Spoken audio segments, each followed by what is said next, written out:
Ada perbedaan ya, perbedaan antara Idul Fitri Idul Adha dalam beberapa hal. Ya. Di antaranya tadi sudah kita singgung bahwasanya Idul Fitri sunnahnya sholat diakhirkan.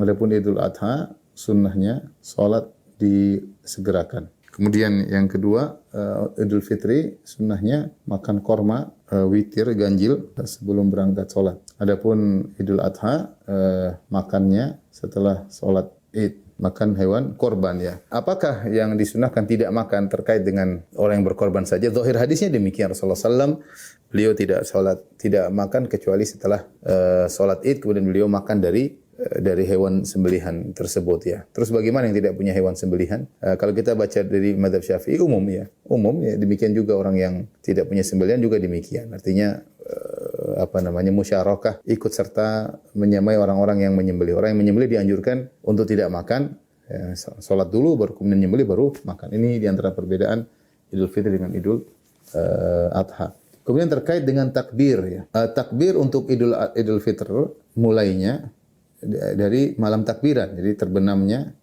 mulai dari terbenam matahari di hari terakhir puasa, di hari terakhir Ramadan.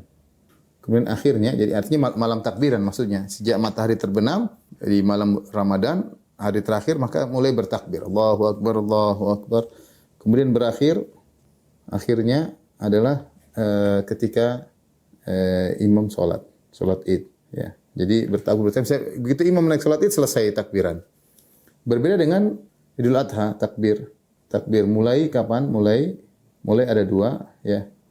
Pertama, selesai subuh hari Arafah, yaitu tanggal 9 Zulhijjah.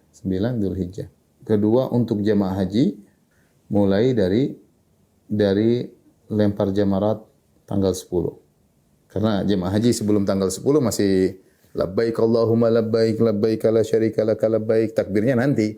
Begitu tanggal 10 melempar jamarat, baru mulai bertakbir. Allahu Akbar, dan terus bertakbir.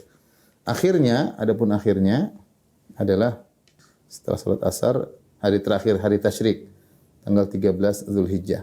Ini di antara perbedaan antara salat Idul Fitri dan Idul Adha ya. Sunnah-sunnah terkait yang ada perbedaannya. Adapun sisanya maka sama ya. Di antaranya misalnya yang keempat adalah mandi ya. Tidak ada dalil khusus, tapi sebagaimana hari Jumat disunahkan untuk mandi, ya Idul Fitri juga dianjurkan untuk mandi. Apakah sebelum, mazhab Syafi'i mengatakan apakah sebelum subuh atau sebelum terbit fajar tidak jadi masalah. Yang penting mandi hari tersebut bersih pada hari tersebut.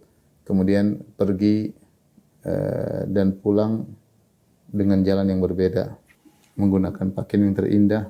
Kemudian berkaitan dengan sholat sunnah ya. Ini penting juga, sholat sunnah sebelum atau sesudah sholat Id. Jika imam tidak dianjurkan. Jadi imam begitu sampai langsung dia sholat Id. Dia nggak ada sholat sebelumnya dan sholat sesudahnya. Adapun selain imam maka boleh. Bukan sholat qobliyah ba'diyah, tapi sholat mutlak. Sholat sunnah mutlak. Boleh saja. Datang dalam sebagian salaf atau para sahabat yang mereka sambil menunggu mereka sholat. Ya, tidak mengapa. Adapun imam, Nabi SAW tidak pernah sholat sebelumnya maupun sesudahnya. Seseorang mungkin datang ke masjid, imam belum datang, dia sholat nggak ada masalah, imamnya lambat, dia silakan sholat duha kayak sholat mutlak kayak tidak jadi masalah.